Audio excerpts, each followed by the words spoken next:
My name is Tabitha Campbell, and at 19 years old, I married a man who was 102. Most folks would call that crazy, but what they don't know is that he forced himself on me 10 times a day, every single day, for years. 10 times. I counted because counting was the only way I could survive it. I'm 81 now, sitting here in this same house where it all happened, where the wallpaper still holds the echoes of what I endured. People in Sparrow's Point still wave at me when I walk to the mailbox, still bring me casseroles when I'm under the weather, still think I was the luckiest girl alive to marry into the Blackwood fortune. They have no idea what luck really cost me. You see, everyone thought Cornelius Blackwood was just a frail old man who needed tending in his final days. The whole town believed I'd struck gold. A young woman who'd inherit everything just for playing nursemaid to someone with one foot in the grave. They saw a practical arrangement, a kindness even. What they didn't see was what happened behind the heavy oak door of that bedroom, where the man who could barely walk to his chair during the day became something else entirely when the sun went down. I've carried this weight for over 60 years now, and I reckon it's time someone knew the truth. Not because I want pity. Lord knows I've made my peace with what happened.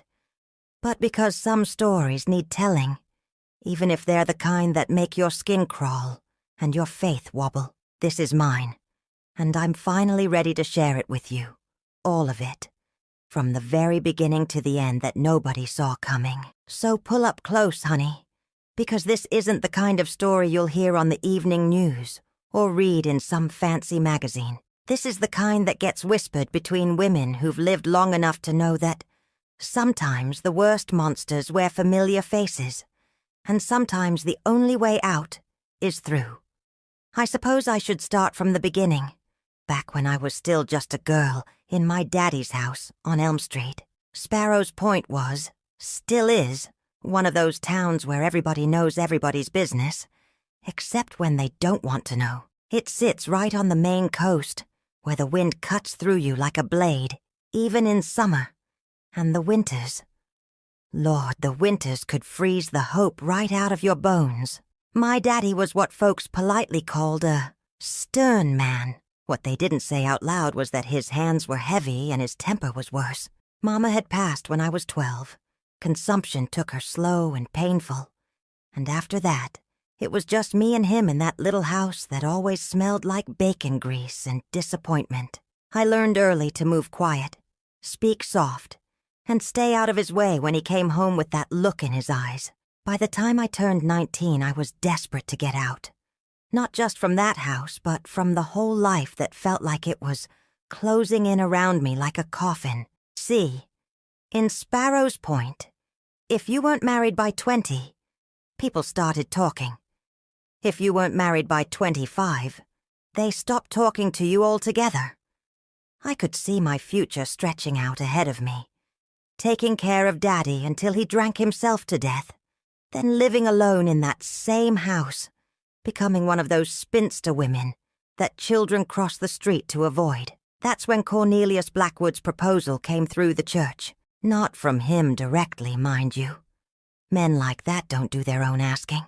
It came through Pastor Williams, who sat in our front parlor on a Tuesday evening and explained the opportunity like he was offering me salvation itself. "Miss Tabitha," he said, his voice all honey and holy water. "Mr. Blackwood is looking for a companion in his final years, someone to keep him company, ensure he's comfortable. It would be a Christian arrangement, a blessing for both parties." What he didn't say was that Cornelius had been married 3 times before, and all 3 wives had died young. What he didn't mention was the way people's voices dropped to whispers when they talked about the Blackwood mansion, or how the previous wives had seemed to age years in just months.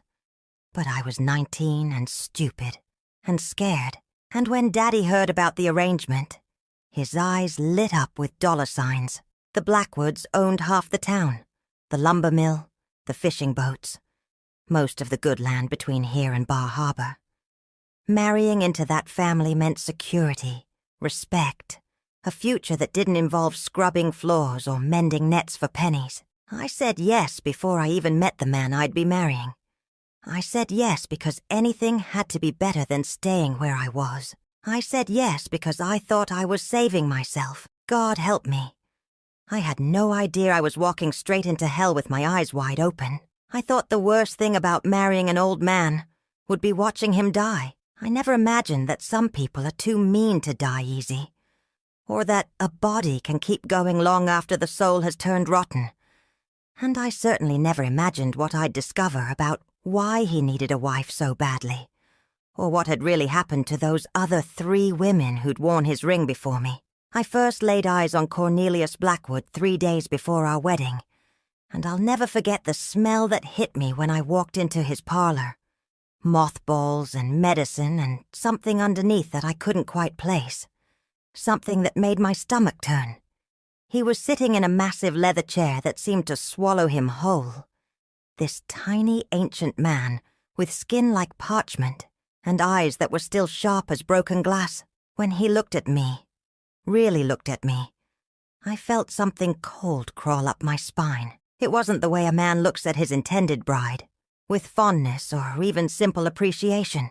It was the way a person looks at something they're planning to own, to use up completely. His hands, when he reached out to shake mine, were surprisingly strong for someone who looked like he might blow away in a stiff breeze. The grip lingered too long, and I could feel him studying my face, my neck, the way my dress fit across my chest. The Blackwood mansion sat on the hill overlooking the harbor, 3 stories of dark wood and darker windows that seemed to watch the town below like suspicious eyes. It had been in his family for generations, and you could feel the weight of all those years pressing down on you the moment you stepped inside. The hallways were lined with portraits of stern-faced Blackwood men and their wives. Always young wives, I noticed, though I didn't think much of it then. During those few days before the wedding, Cornelius would have me brought to the house for what he called getting acquainted. We'd sit in that same parlor while he told me about his expectations, how I'd take my meals, what rooms I'd be responsible for keeping, the importance of maintaining the family's reputation in town. His voice was thin as paper but never wavered, and sometimes I'd catch him studying me when he thought I wasn't looking, like he was memorizing every detail. What struck me most was how alive he seemed for someone everyone said was dying. Oh, he moved slow and needed help getting up the stairs, but there was an energy about him that didn't match his age. When he talked about the past, about the early days of Sparrow's Point and the timber business, his whole body would change. His voice would get stronger, his eyes brighter, like he was drawing power from somewhere deep inside. The strangest thing was how he talked about his previous wives. Most widowed men, especially those who'd lost 3 spouses, would get sad or at least respectful when their names came up. But Cornelius spoke about them like they'd been temporary arrangements, like hired help who'd simply finished their contracts. He'd mention how each one had started out spirited, but had eventually settled into her proper role. The way he said it made my skin crawl, though I couldn't say why. On the night before our wedding, as I lay in my narrow bed at Daddy's house for the last time, I tried to convince myself I was just nervous. Every bride gets cold feet, I told myself. Every girl feels scared about leaving everything she knows. But deep down, in a place I didn't want to acknowledge, I knew something was wrong. The way Cornelius looked at me, the way the house seemed to hold its breath when we were together, the way even the servants moved like they were walking on eggshells. It all pointed to something I wasn't ready to understand. I should have run that night, should have packed my few belongings and walked right out of Sparrow's Point without looking back. But I was 19 and terrified of ending up like my mother, used up and forgotten before my time. I thought I was choosing the safer path, the one that led to security and respect. I had no idea I was about to discover that Cornelius Blackwood had stayed alive for over a century, for reasons that had nothing to do with good fortune. and everything to do with a hunger that 3 previous wives had already fed with their youth, their strength, and ultimately, their lives. The wedding itself was a small affair, just the pastor and a handful of witnesses at the old stone church on Main Street. I wore my mother's dress, taken in twice because I was so much smaller than she'd been, and carried a bouquet of late autumn flowers that seemed to wilt in my hands before the ceremony was even over. Cornelius stood beside me in a black suit that hung on his frame like it was meant for a much larger man, and when Pastor Williams asked if I took this man to be my husband, my voice came out as barely a whisper. But it was that first night in the Blackwood mansion that changed everything I thought I knew about the world. The bedroom was on the 2nd floor, at the end of a long hallway lined with those same stern-faced portraits. It was a massive room with heavy curtains that blocked out every bit of moonlight, and furniture that looked like it had been carved from the same dark wood as the house itself. The bed was enormous, with posts that reached nearly to the ceiling, and a canopy that made the whole thing feel like a tomb. I'd expected very little, if I'm being honest. The man could barely walk without assistance during the day. I'd seen him struggle to lift a cup of tea to his lips, watched him lean heavily on his cane just to cross a room. I thought I'd help him to bed, maybe read to him until he fell asleep, then spend my nights in the chair by the window, waiting for morning to come. What happened instead still makes my hands shake when I think about it. The moment that bedroom door closed behind us, something changed in Cornelius.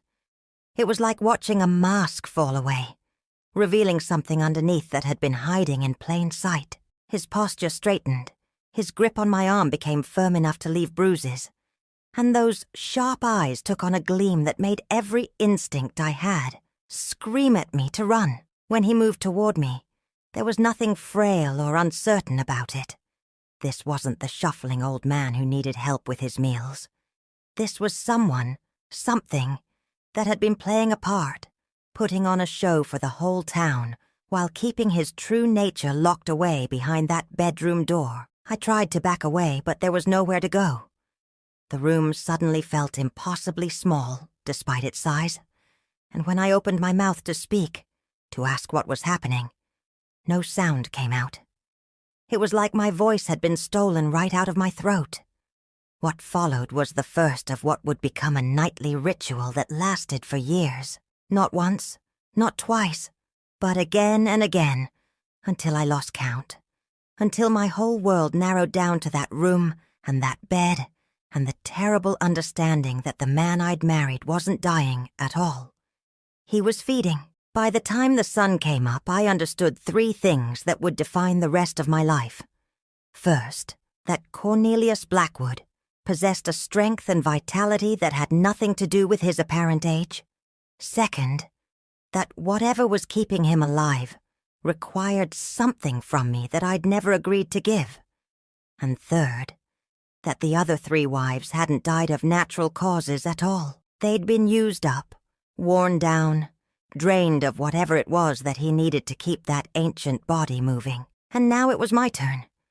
As I lay there in the gray morning light, feeling like I'd been broken into pieces and badly put back together, I realized that I wasn't a wife at all.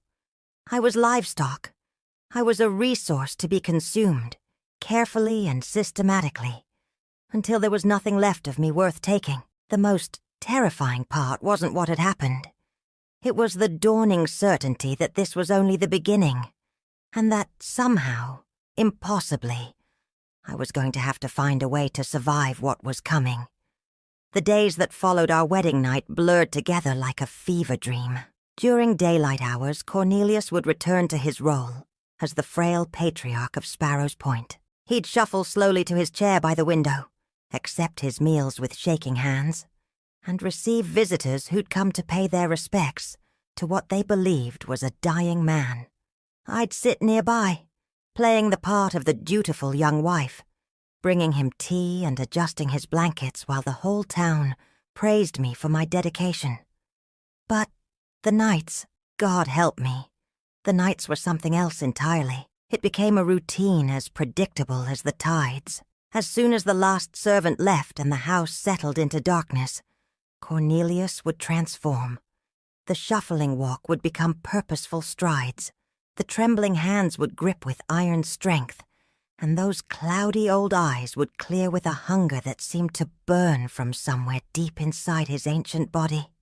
10 times, every single night, 10 times he would take what he needed from me, and each time I felt a little more of myself disappear. Not just my body, though that ached in ways I never knew were possible, but something deeper, something that felt like the very essence of who I was being, slowly drained away, drop by drop. I tried to understand what was happening to me.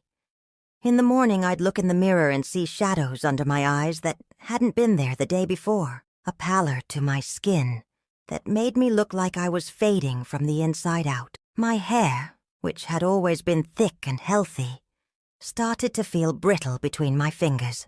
My appetite disappeared, and even when I forced myself to eat, nothing seemed to give me strength. The worst part was how normal everyone expected me to act.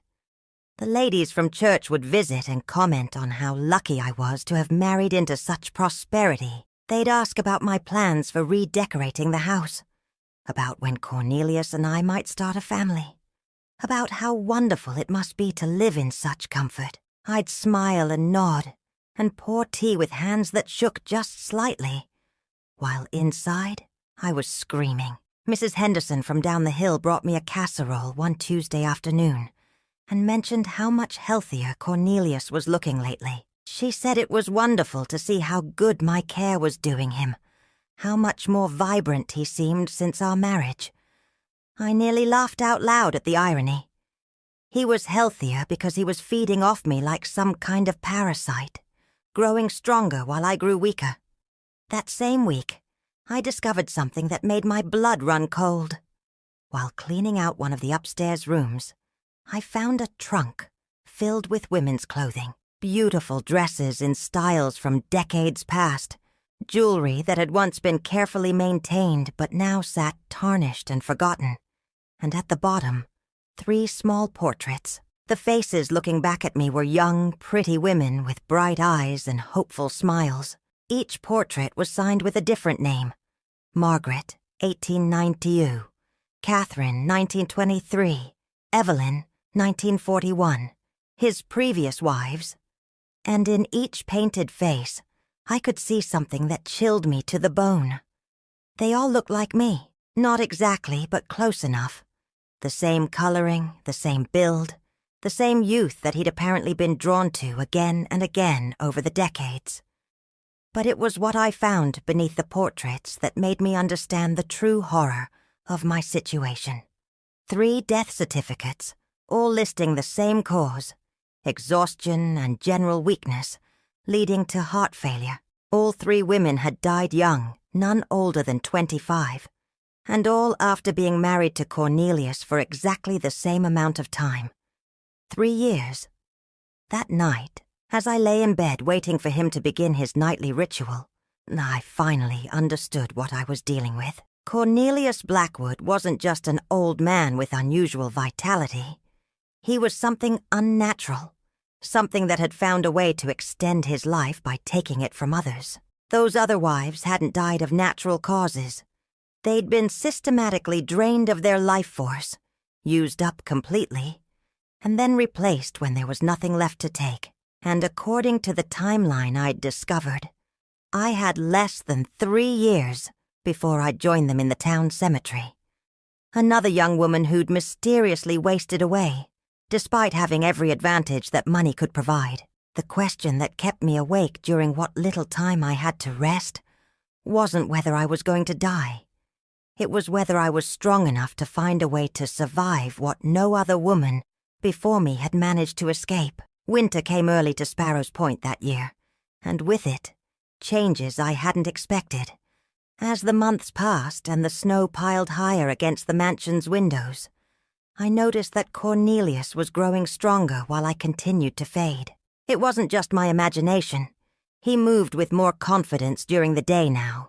His voice carried further, and sometimes I'd catch him forgetting to maintain his frail old man act when he thought no one was watching.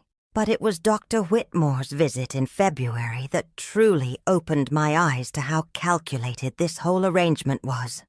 The doctor had been coming to check on Cornelius monthly for years, part of what everyone assumed was routine care for an elderly man. When he arrived that gray Tuesday morning, I expected the usual brief examination and polite conversation about managing Cornelius's declining health. Instead, I overheard something that made my blood freeze in my veins. I was bringing tea to the parlor when I heard Dr. Whitmore mention my name. I stopped just outside the door, the tray trembling in my hands as I listened to words that would haunt me for the rest of my life. The doctor was asking about my progress, discussing my weight loss and general decline, as if it were expected, even desired. He mentioned checking my pulse and blood pressure during his last visit, and how the readings were proceeding as anticipated for this stage. When Cornelius asked about timeline, Dr. Whitmore's response made me bite my lip so hard I tasted blood. He estimated I had perhaps 18 months left, maybe 2 years if I proved particularly resilient. They discussed it like they were talking about livestock, clinical observations about my deteriorating condition, delivered in the same tone they might use to discuss the weather. That's when I understood that Dr. Whitmore hadn't just been Cornelius's physician. He'd been complicit in whatever had happened to the 3 wives before me. He'd watched them waste away, documented their decline, and signed their death certificates knowing exactly what had really killed them. The respected town doctor was part of this nightmare, helping to cover up what amounted to slow-motion murder. But what truly terrified me was the conversation that followed. Cornelius mentioned that he'd already begun considering options for the future, and Dr. Whitmore assured him that when the time came he'd help identify another suitable candidate. They talked about the importance of finding someone young and healthy, someone without close family ties, who might ask uncomfortable questions. I realized then that this wasn't just about me. I was part of a cycle that had been going on for decades, maybe longer. Cornelius had perfected a system of acquiring young wives, draining them of whatever vital force kept him alive, and then replacing them when they were used up. The whole town was complicit in their silence, either too afraid or too bought off to question why the Blackwood wives always died so young. That night I made a decision that probably saved my life. Instead of lying there passively waiting for him to begin his nightly feeding, I started paying attention to the details. I watched how his appearance changed during the process, noting the way his skin seemed to tighten, and his eyes grew brighter as mine grew duller. I observed the strange ritual aspects of what he did, the way he seemed to draw energy from specific points on my body, almost like he was following some kind of ancient formula. Most importantly, I started looking for patterns, for weaknesses, for any sign that what he was doing to me might somehow be turned against him. Because if Dr. Whitmore was right about my timeline, I was running out of time to figure out how to break a cycle that had been claiming young women's lives for over a century. And unlike the 3 wives who came before me, I wasn't going to go quietly into that early grave. I was going to fight back, even if I had no idea how. The only question was whether I could figure out his secrets before my body gave out completely, and whether a half-dead 19-year-old girl could somehow defeat something that had been perfecting its predatory skills for over 100 years. Spring arrived late that year, but when it finally came, it brought with it a discovery that changed everything I thought I knew about the Blackwood family and the true scope of what I was facing. I'd been married to Cornelius for nearly a year by then, and my body was failing in ways that terrified me. My weight had dropped so much that my clothes hung on me like empty sacks, and there were mornings when I could barely find the strength to get out of bed. The mirror showed a stranger, hollow cheeks, dull eyes, skin with a grayish pallor that no amount of rouge could hide. I looked like I was already half in the grave, but it was while exploring the mansion's basement that I found the room that revealed the true horror of what the Blackwood family had been doing for generations. I'd gone down to the cellar looking for preserves, something simple and ordinary. The basement was vast, stretching under the entire house, with stone walls that wept moisture and air that tasted of centuries. Most of it was used for storage. Old furniture, trunks of documents, the accumulated debris of a family that had lived in the same place for over 200 years. But there was one door I'd never noticed before, hidden behind a stack of moldering crates. When I moved them aside, I found myself staring at heavy oak panels carved with symbols that made my skin crawl just to look at them. The door wasn't locked, but it took all my remaining strength to push it open. Inside was a room that shouldn't have existed in any normal house.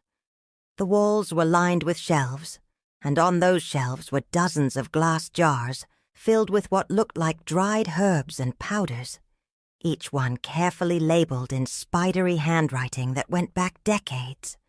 There were books bound in leather so old it had turned black, their pages filled with diagrams and text in languages I didn't recognize. But it was the table in the center of the room that made me understand.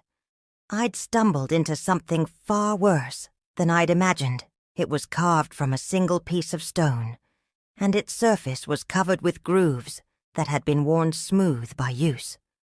Dark stains marked the stone, stains that no amount of scrubbing would ever remove. Scattered around the table were more jars, but these contained things that made my stomach turn. Hair of different colors and textures, each jar labeled with a woman's name and dates. I recognized some of the names from the portraits I'd found. Margaret, Catherine, Evelyn. But there were others. Dozens of others going back over a century. That's when I realized that the 3 wives everyone knew about were just the most recent victims. There had been many more. Women whose disappearances had been explained away or covered up. Women who'd vanished into this house and never been seen again. But the most horrifying discovery was a journal, written in Cornelius's own hand, that detailed exactly what he'd been doing to sustain his unnatural life. The entries went back decades, describing a ritual that involved not just the physical drain I'd been experiencing, but something far more systematic and deliberate. According to his notes, the process worked in stages. First came the physical claiming, the nightly feeding that weakened his victims and strengthened him. But that was just the beginning. Over time, he would harvest other things, hair, blood, even nail clippings, all of which went into the concoctions that lined the shelves around me.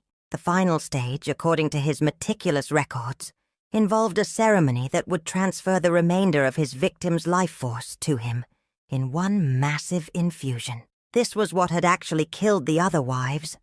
Not the slow drain of the nightly feedings, but a final ritual that would leave him revitalized for decades while they died instantly.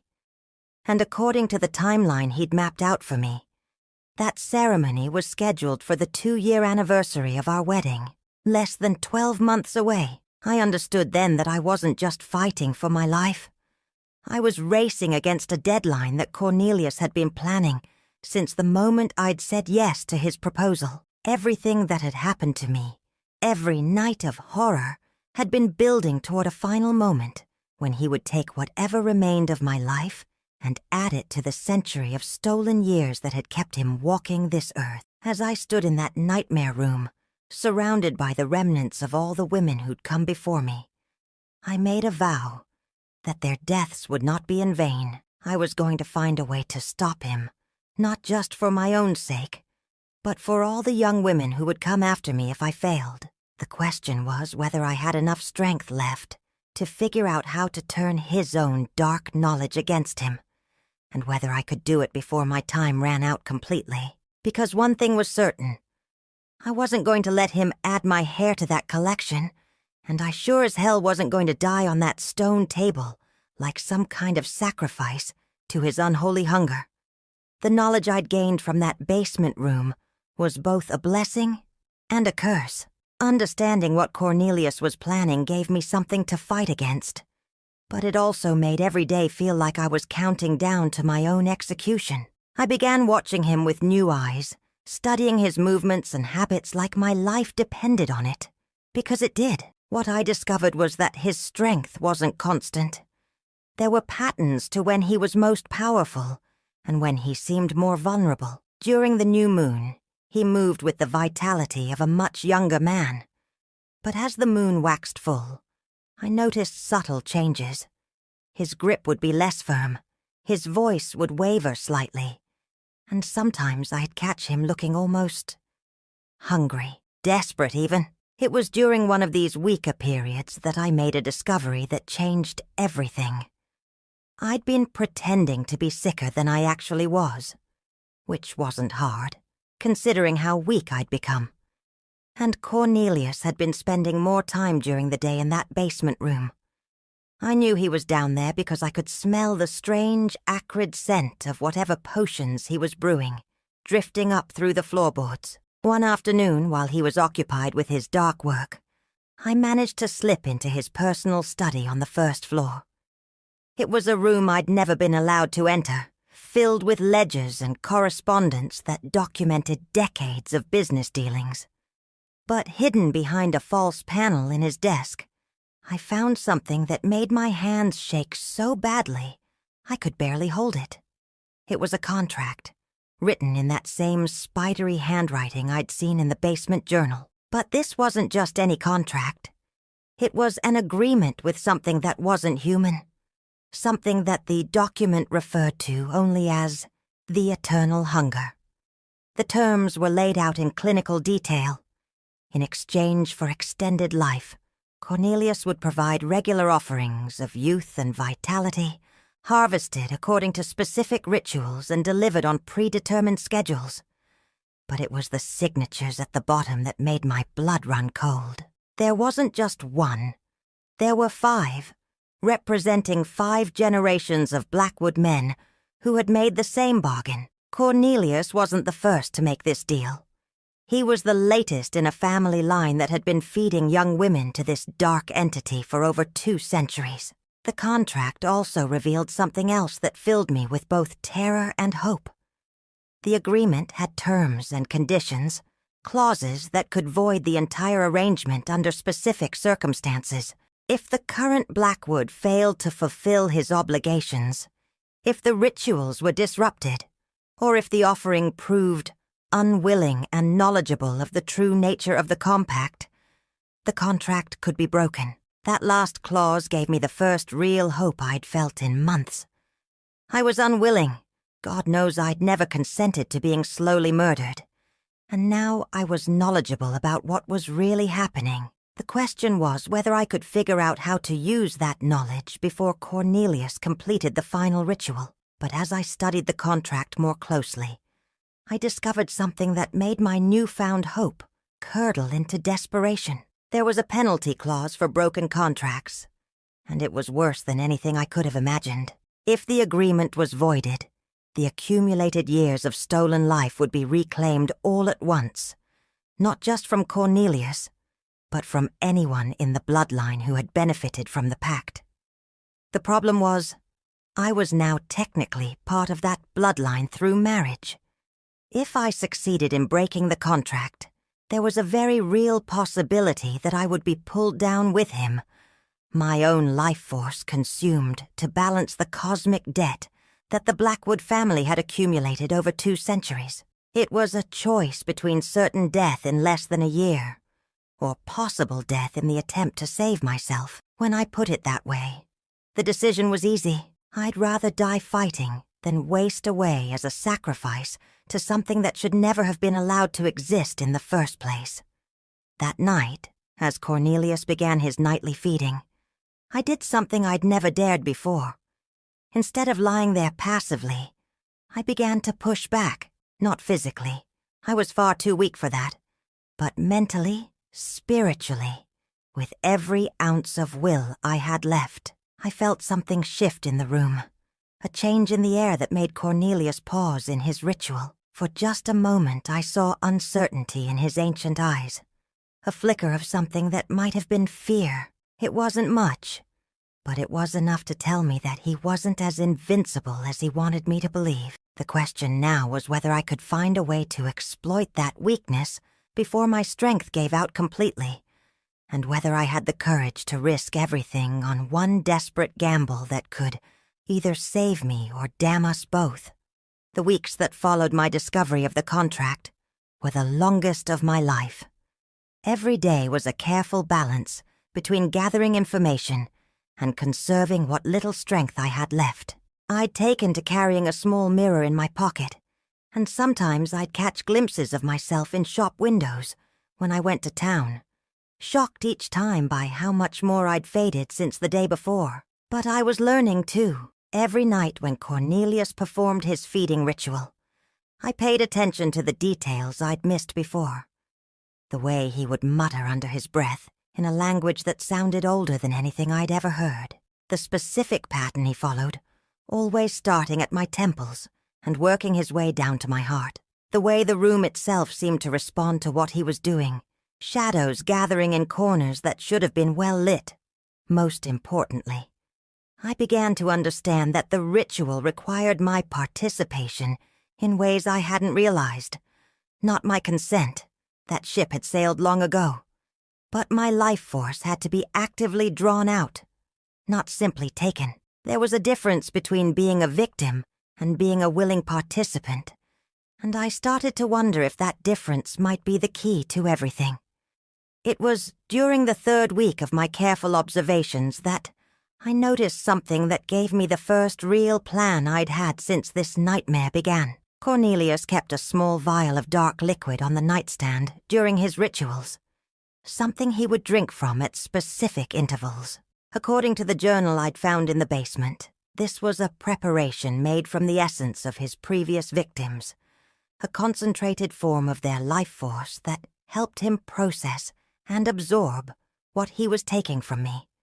The vial was always the same, made of black glass with a silver stopper, and he guarded it more carefully than anything else in the house. But I'd noticed that on the nights when the moon was fullest, when his power was at its weakest, his attention to detail would slip just slightly.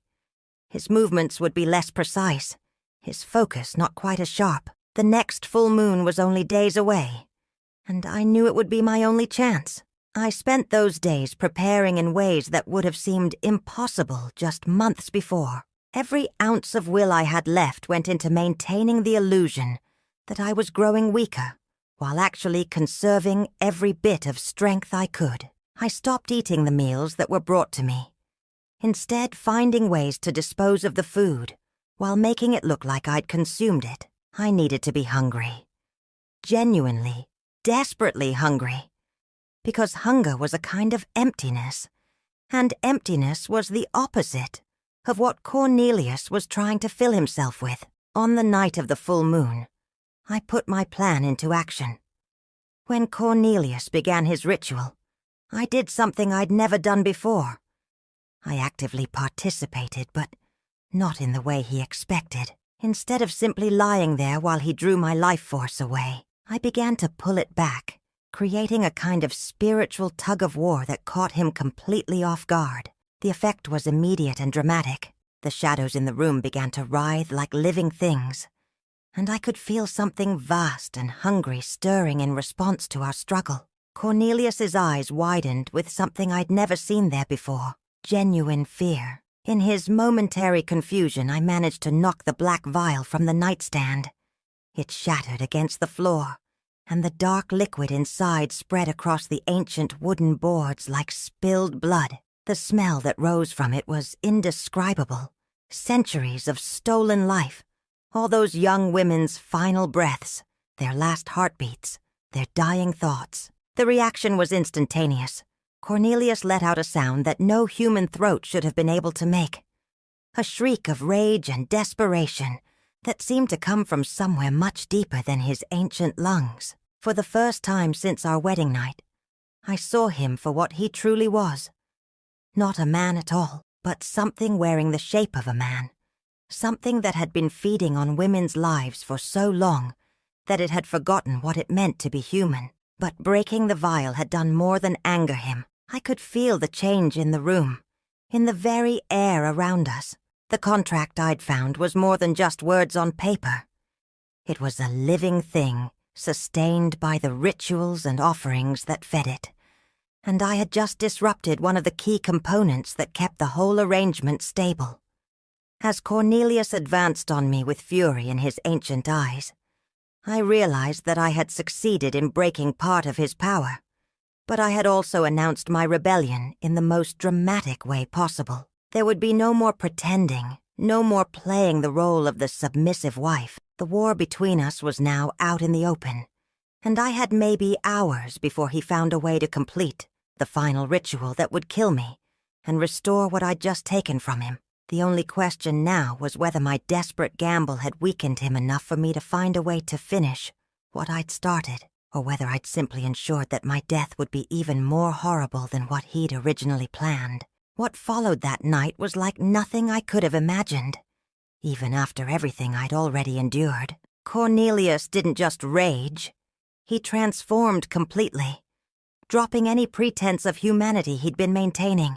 His body seemed to stretch and twist, becoming something that belonged more in nightmares than in the real world. And his voice, when he spoke, was like the sound of wind through a graveyard. But the breaking of that vial had done more damage than either of us had initially realized. I could see it in the way his form flickered, like a candle flame, struggling against a strong wind.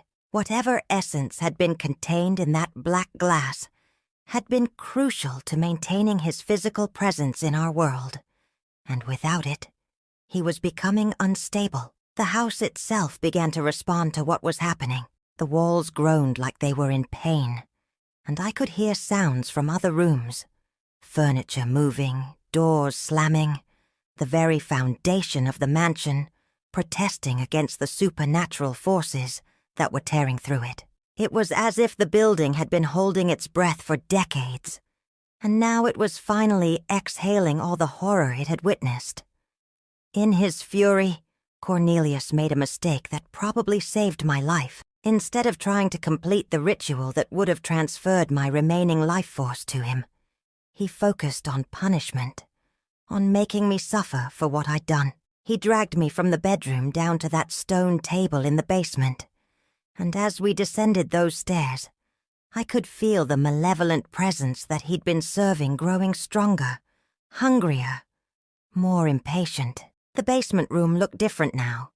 The symbols carved into the walls were glowing with a sickly light, and the air itself seemed thick with something that made it hard to breathe.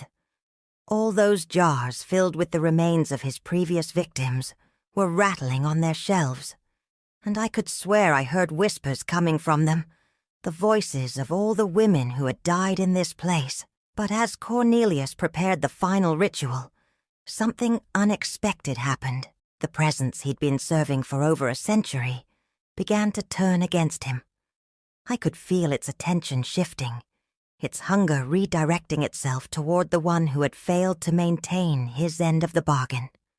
The contract I'd found wasn't just an agreement. It was a leash, and by disrupting the ritual I'd given that cosmic entity a reason to question whether Cornelius was still useful to it. The stone table beneath me began to crack, hairline fractures spreading outward from where my body touched its surface. The whispers from the jars grew louder, more insistent, and I realized that all those trapped souls were trying to break free, drawn by the possibility that their long imprisonment might finally be ending. Cornelius fought to maintain control, pouring what remained of his stored power into keeping the ritual on track. But he was losing ground rapidly. The entity he'd served was vast and patient, but it was also practical. If one servant failed, it would simply find another, and it was already beginning to withdraw its support from a man who could no longer deliver what he'd promised. In that moment of cosmic abandonment, I found a strength I didn't know I still possessed. It wasn't physical strength. My body was still failing, still dying from months of having my life force drained away. But it was spiritual strength, the accumulated will of every woman who had died in this room, somehow flowing through me and giving me the power to act. I rolled off that stone table and grabbed the nearest jar from the shelves, one labeled with Margaret's name, the first wife whose portrait I'd found. As it shattered against the floor, I felt something rush past me, a presence both grateful and vengeful, and suddenly the temperature in the room dropped so fast that my breath came out in visible clouds. The effect on Cornelius was immediate and devastating. Without the support of the entity he'd served, and with the spirits of his victims finally free to act against him, his carefully maintained existence began to unravel. His body aged decades in seconds, all those stolen years catching up to him at once. But he wasn't going down without a fight. With the last of his strength, he lunged toward me, determined that if he was going to die, he would take me with him. His hands closed around my throat with surprising force, and for a moment I thought I'd failed, that we would die together in this basement room, surrounded by the evidence of his centuries-long crime. That's when I heard a voice that seemed to come from everywhere and nowhere at once, speaking words in that ancient language I'd heard him use during his rituals. But this time the words weren't about taking or binding or consuming. They were about release, about justice, about the debt that had finally come due. The hands around my throat loosened, and I watched as Cornelius Blackwood, the man who had terrorized generations of young women, who had made a bargain with darkness itself to extend his unnatural life, finally paid the price for what he'd done. But even as he crumbled to dust before my eyes, I knew that my own survival was far from certain. The entity he'd served was still out there, still hungry, and I was still bound to it through marriage vows that had been sealed with blood and terror. The question was whether breaking the immediate threat would be enough to save me, or whether I'd simply bought myself a few more moments before facing something even worse than what I'd already endured. The silence that followed Cornelius's death was unlike anything I'd ever experienced. It wasn't peaceful. It was the kind of quiet that comes after a terrible storm, when you're not sure if it's really over, or if you're just in the eye of something even worse. I sat on that cold basement floor, surrounded by broken glass and ancient dust, waiting for whatever cosmic force had kept him alive to claim me as payment for what I'd done. But as the minutes passed and nothing happened, I began to realize that something was different. The oppressive weight that had pressed down on the house for as long as I'd lived there was lifting, like a great breath being slowly exhaled. The whispers from the remaining jars grew quieter, more peaceful, and the sickly glow from the carved symbols began to fade. That's when I discovered the truth that changed everything I thought I knew about my situation. Among the scattered papers that had fallen when Cornelius collapsed, I found a document I'd never seen before. Another contract, much older than the one I'd discovered in his desk. This one was written in English, though the parchment was so ancient it crumbled at my touch. As I carefully pieced together the legible portions, I realized I was looking at the original agreement, the one that had started this nightmare over 2 centuries ago. But it wasn't what I'd expected. The original compact hadn't been made by a Blackwood at all.